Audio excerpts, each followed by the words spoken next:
साथियों, ये बात मैं आपस में जब हमारे सदस्यों के साथ मैं बैठता हूं, छोटी मीटिंगें लेता हूं, तब मैं ये उनसे हर बारी कहता हूं। वो मुझे बहुत शिकायत करते हैं कि सर है कुछ समर्थक हैं जो पद लेने तो आ जाते हैं परंतु काम नहीं करते। मैं उनसे बोलता हूं कि सर, इन लोगों को आप पद देते हैं और इनसे उम्मीद करते हैं काम करे, तो शायद वो अनफेयर होगा, वो वाकिफ नहीं होगा।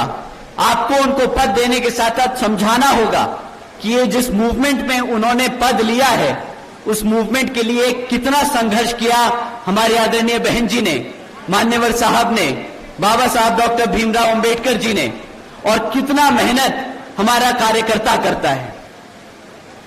एक आदमी जो पद लेकर या पटका पहनकर गुमराह करता है या काम नहीं करता, उससे पूरे समाज में जो सभी मेहनतकश लोग हैं, जो दिन रात एक करते हैं इस समाज के लिए, इस पार्टी के लिए, इस मूवमेंट के लिए, उनके साथ वो गद्दारी करते हैं। ऐसे गद्दारों के साथ हमें हाथ बटाने की जरूरत नहीं, हमें इनको आगे बढ़ाने की जरूरत नहीं।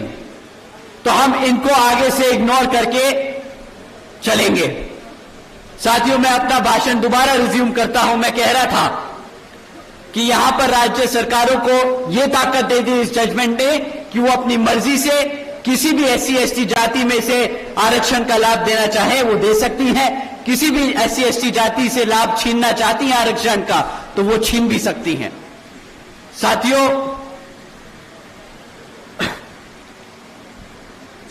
आप सभी जानते हैं आरक्षण की मूल भावना प्रतिनिधित्व की है, समाज को आगे बढ़ाने की है, लेकिन इसको बार बार गरीबी हटाओ योजना बनाने की कोशिश की जाती है कि कह के कि कोई जाति ज्यादा पैसे से संपन्न हो गई तो उसको आरक्षण की जरूरत नहीं।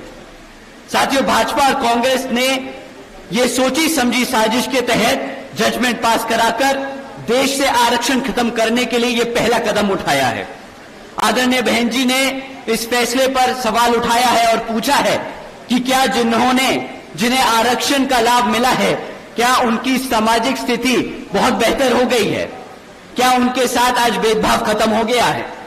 मैं जानता हूं कि आज यहां मीटिंग में हमारे यहां से सब समाज से काफी बड़े बड़े लोग भी आए हैं, बड़े बिजनेसमैन भी हैं, काफी बड़े इंडस्ट्रियलिस्ट भी हैं, परंतु सच बात ये वो भी जानते हैं कि आज आप चाहे पैसे से कितने भी संपन्न हो जाएं, परंतु जिसकी सोच आज भी आपको नीचा देखने की है, आपको आपकी जाति के आधार पर देखने की है, वो आपको अभी कभी भी पैसे से आप कितने भी संपन्न हो जाएं, आपको कभी भी आपको अपना बराबर नहीं समझेगा।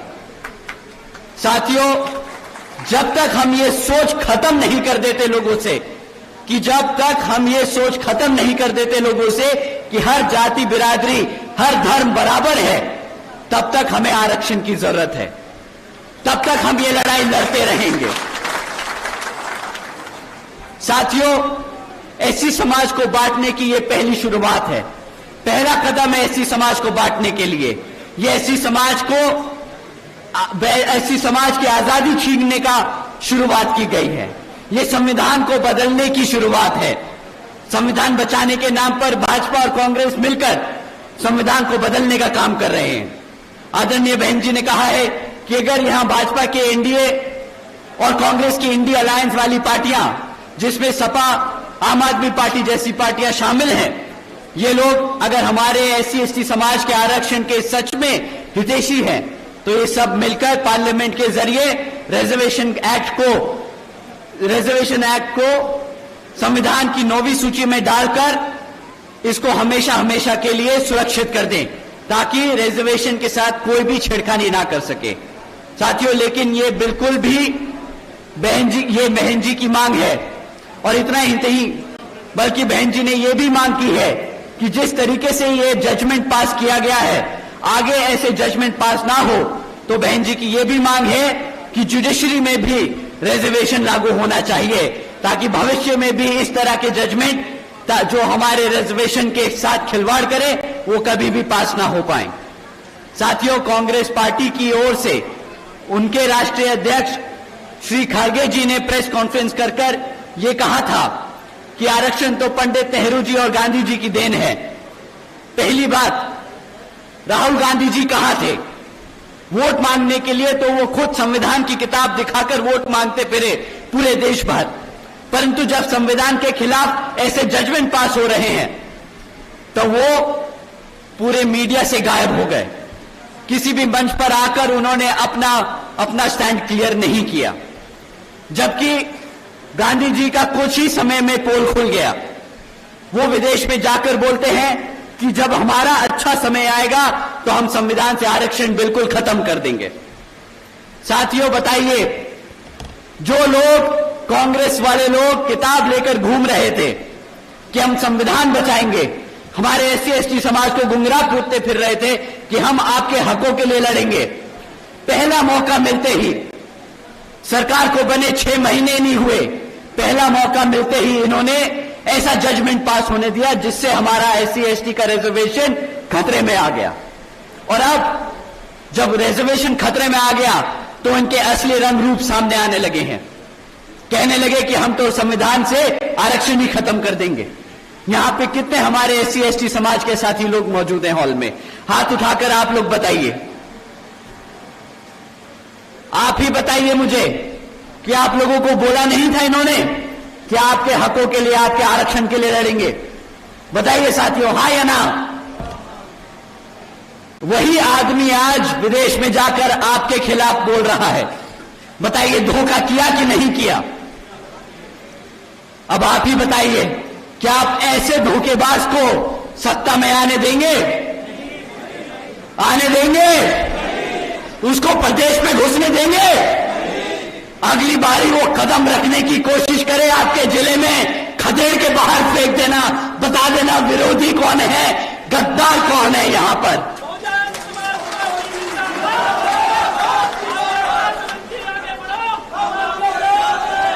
दूसरी बात साथियों, कांग्रेस के राष्ट्रीय अध्यक्ष जी एससी समाज से आते हैं, ये सब जानते हैं।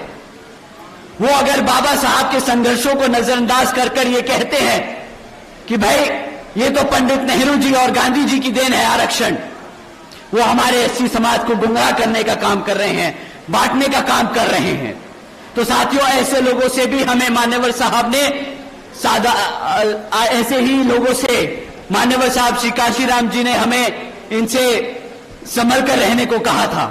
इनफैक्ट इनके लिए तो आदरणीय मान्यवर साहब श्री काशीराम जी ने एक नाम भी दिया था, जो एससी होकर हमारे समाज को गुमराह करने का काम करते हैं। आप लोग जानते हैं उन्हें क्या कहते हैं? क्या कहते हैं? क्या कहते हैं? चमचा।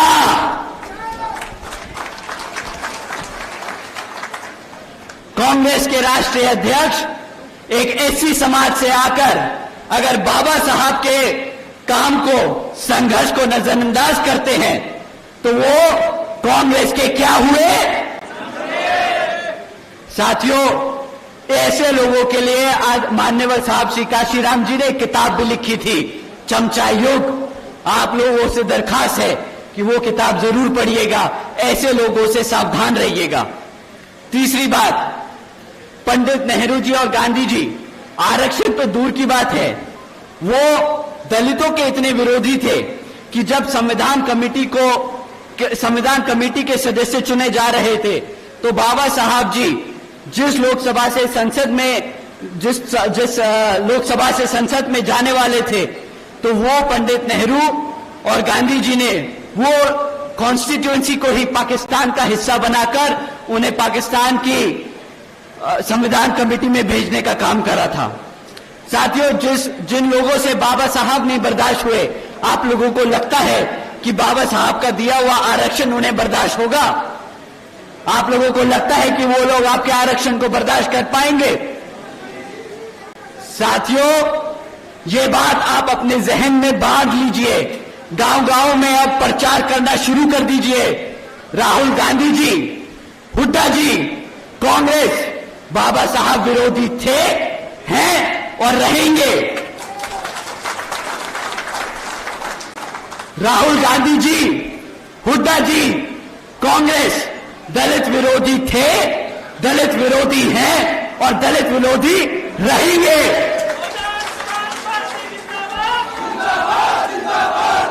साथियों, राहुल गांधी जी, हुड्डा जी, कांग्रेस आरक्षण विरोधी थे, आरक्षण विरोधी हैं और आरक्षण विरोधी रहेंगे। राहुल गांधी जी जैसे नेता जो आरक्षण खत्म करना चाहते हैं, आप सब जानते हैं, आप सब जान लीजिए, संविधान हमारी पहचान और आरक्षण हमारी आजादी छीनने नहीं देंगे आपको, छीनने नहीं देंगे आपको। साथियों, इन्हें तो अपने ही हरियाणा की दलित बेटी बर्दाश्त नहीं होती। बाबा साहब, मान्यवर साहब, आदरणीय बहन जी और हमारा समाज तो दूर की बात। आप सब ने देखा होगा, इन लोगों से हमारे हरियाणा की दलित की बेटी बर्दाश्त नहीं होती। आदरणीय शैलजा जी के लिए हुड्डा के समर्थकों ने कितना बुरा भला बोला, वो सब आप लोगों ने देखा। एक बड़ी दलित नेता है वो, शैलजा जी का हम पूरा आदर सम्मान करते हैं और इस मंच के माध्यम से हम ये पूरे हरियाणा को बता देना चाहते हैं कि आप एक दलित होकर अपना पूरा जीवन कांग्रेस को समर्पित कर सकते हैं, परंतु तब भी ये कांग्रेस आपको वो सम्मान नहीं दे सकती जो आपकी अपनी पार्टी बहुजन समाज पार्टी देती है। साथियों, मैं ये दोबारा दोहराऊंगा, राहुल गांधी जी, हुड्डा जी, कांग्रेस दलित विरोधी थे, दलित विरोधी हैं और दलित विरोधी ही रहेंगे। साथियों, अब मैं आप सबका ध्यान यहां विधानसभा चुनाव में होने वाले कुछ मुद्दों पर लेके आना चाहूंगा।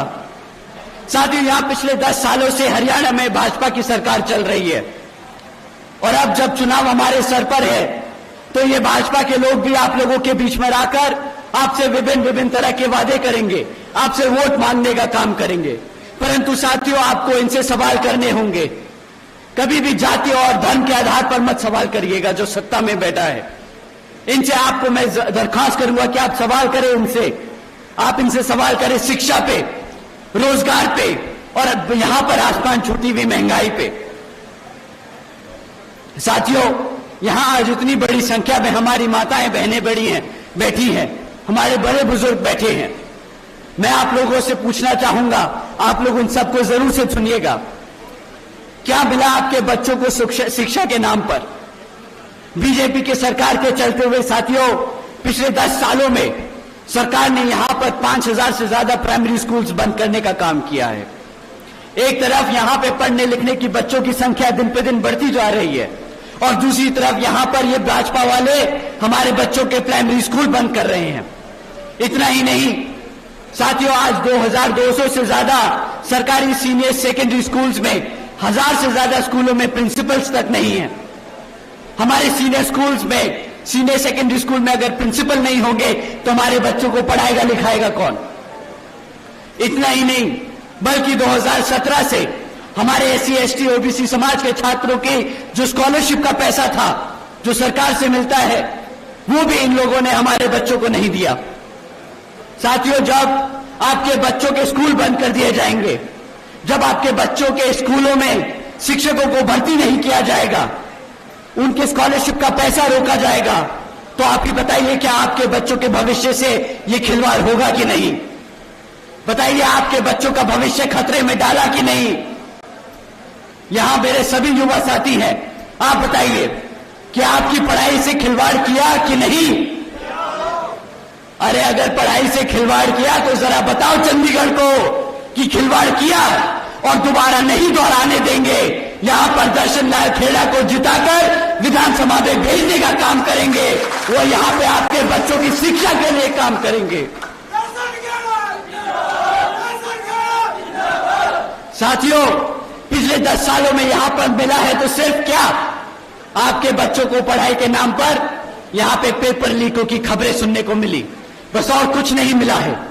साथियों, कोई भी ऐसा सरकारी डिपार्टमेंट नहीं बचा जिसकी भर्ती के परीक्षा के पेपर इन्होंने ना लीक किए हो। इन्हें बहाना मिल जाता है हमारे बच्चों को सरकारी नौकरी ना देने का। कोई बच्चा इतनी मेहनत करता है, पढ़ाई लिखाई करता है, इतना पैसा खर्चता है, लोन लेकर पढ़ाई करता है ताकि एक सरकारी नौकरी लग जाए, परीक्षा देता है और बाद में क्या पता चलता है कि मेरा पेपर लीक हो गया, उनको बहाना मिल गया सरकारी नौकरी रद्द करने का। कहां जाएगा हमारे समाज का बच्चा जब वो नौकरी नहीं ले सकता? आप ही बताइए। उसको उसका भविष्य छीनने का काम कर रही है ये भाजपा की सरकार की नहीं। साथियों, हकीकत तो ये है कि ये भाजपा और ये कांग्रेस दोनों ही जिम्मेदार हैं हमारे बच्चों के शिक्षा, हमारे बच्चों के भविष्य से खिलवाड़ करने के लिए। एक सत्ता में रहकर हमारे बच्चों के साथ, बच्चों के भविष्य से खिलवाड़ कर रहा है तो दूसरा विपक्ष में बैठकर उसको घेरता नहीं इस मुद्दों पर। आप ही बताइए, क्या ऐसी पार्टी को दोबारा दोहराने देंगे आप? क्या ऐसी पार्टी को दोबारा सत्ता में आने देंगे आप? क्या ऐसी पार्टी को अपने विधानसभा में घुसने देंगे आप? साथियों, शिक्षा अगर अपनी सुरक्षित करनी है तो इन्हें लो बसपा के गठबंधन को जिताना है, यहां पर अपने दर्शन लाल खेड़ा जी को जिताना है। साथियों, एक तरफ इन्होंने हमारे बच्चों के स्कूल बंद किए, प्राइमरी स्कूल्स में भर्ती नहीं करी, हमारे स्कॉलरशिप का पैसा रोका, और दूसरी तरफ आदरणीय बहन कुमारी मायावती जी की योजनाएं हैं। आप जानते होंगे, अगर आप नहीं जानते तो आप जाके अपने सभी बच्चों, अपने सभी साथियों को जरूर बताइएगा। बहन जी के अपने शासनकाल के दौरान बहन जी ने 12वीं तक की शिक्षा फ्री कराने के लिए अपने बच्चों को 600 करोड़ से ज्यादा की लागत उन पे खर्चने का काम किया था। 7 लाख बच्चों को 12वीं तक की शिक्षा आदरणीय बहन जी ने फ्री में देने का काम किया पूरे प्रदेश में। यही नहीं, आदरणीय बहन जी ने 6 इंजीनियरिंग कॉलेजेस बनाए, 2 होम्योपैथिक कॉलेजेस बनाए, 24 पॉलिटेक्निक कॉलेजेस बनाए, 2 पैरामेडिकल कॉलेजेस बनाए, 6 यूनिवर्सिटीज बनाई, 200 से अधिक इंटर डिग्री कॉलेजेस बनाए, 100 से अधिक ITIs, 550 से ज्यादा हाई स्कूल और 5,500 से ज्यादा प्राइमरी स्कूल्स बनाने का काम किया। मेरे को आपको इनकी गिनती गिनवाते गिनवाते गला सूख गया। साथियों, इतना ही नहीं, हमारे सभी पिछड़े समाज से आने वाले बच्चों के लिए देश में पहली बार आदरणीय बहन जी ने इन सभी सरकारी कॉलेजेस और यूनिवर्सिटीज के हॉस्टल्स में और इनके सभी सीटों पे 27% आरक्षण की व्यवस्था तय की थी ताकि हमारे समाज के, पिछड़े समाज के बच्चों को पढ़ने लिखने का पूरा मौका मिल सके। साथियों, यही नीतियां हैं जिसके आधार पर चलकर यहां पर बसपा इनेलो की सरकार आपके बच्चों के लिए यहां पर स्कूल्स, यूनिवर्सिटीज, कॉलेजेस, स्कॉलरशिप्स और आपके बच्चों के लिए एक उज्जवल भविष्य देने का काम करेगी, जिसके लिए आपको अब अपनी कमर कस लेनी है और गांव-गांव और गली-गली में घूमकर अपने यहां प्रत्याशी श्री दर्शन लाल खेड़ा जी का प्रचार कर कर उन्हें विधानसभा जिताने का काम करना है। अब मैं आप लोगों से, अपने युवा साथियों से रोजगार के नाम पर आपसे मैं बात करना चाहूंगा। आपको सवाल उठाना है कि रोजगार के नाम पर हमारे युवा साथियों को क्या मिला। हमारी माताएं बैठी हैं, हमारी बहनें हैं, हमारे बड़े बुजुर्ग हैं।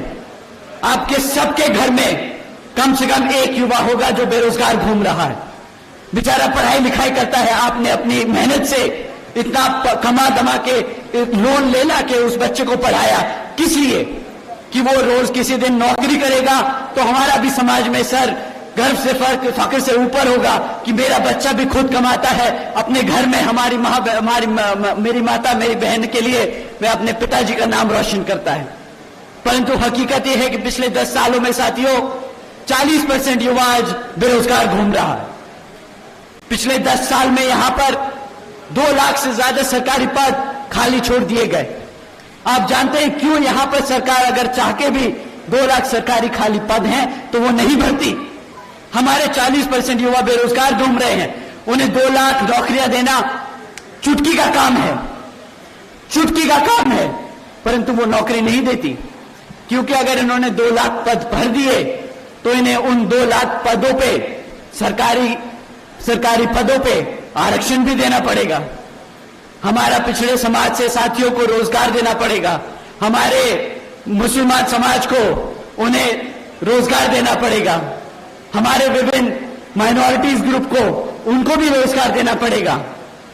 परंतु ये लोग वो 2 लाख पद नहीं भरेंगे। साथियों, इतना ही नहीं, हमारे यहां पे क्लरिकल वर्कर्स वो अपनी बेसिक पे 35,000 रुपए करने की मांग कर रहे हैं पिछले 10 सालों से। आज तक उनकी मांग को सुना तो दूर, उन्हें तो बिल्कुल एंटरटेन ही नहीं करते, ऊपर से धमकाते हैं कि अगर तुमने यहां पे आंदोलन किया तो तुम्हें बर्खास्त कर दिया जाएगा सरकारी नौकरियों से। अब आप ही बताइए कि अगर जो लोग रोजगार मांग रहे हैं उन्हें रोजगार देना नहीं चाहते, जो लोग अपना रोजगार में हैं, जो टेम्परेरी वर्कर्स बना रखे इन्होंने, आप लोग तो जानते होंगे कि यहां पर कुल मिलाकर 2000 से ज्यादा लेक्चरर्स परमानेंट होने की मांग भी कर रहे हैं। 40% युवा बेरोजगार घूम रहा है, 2 लाख सरकारी पद खाली पड़े हैं। ये सरकार क्या कर रही है उसके बदले? कौशल विकास निगम जैसी योजनाएं चला रही हैं। जो पक्की नौकरियां हैं उनको भी कच्ची नौकरियां बनाकर यहां पर हमारे समाज के लोगों का आरक्षण वो भी खत्म करने की पूरी तैयारी में बैठी है। साथियों, एक तरफ भाजपा की सरकार है जो रोजगार के नाम पर ऐसा मजाक करती है, दूसरी तरफ हमारे आदरणीय बहन कुमारी मायावती जी की योजनाएं हैं जिसके तहत चलकर बहन जी ने 4 साल के अपने शासनकाल में 90,000 से अधिक शिक्षकों को रोजगार दिया, 1 लाख से अधिक सफाई कर्मचारियों को रोजगार दिया था, 2 लाख से अधिक आदिवासी अधिक से ज्यादा पुलिस फोर्स में भर्ती करी थी।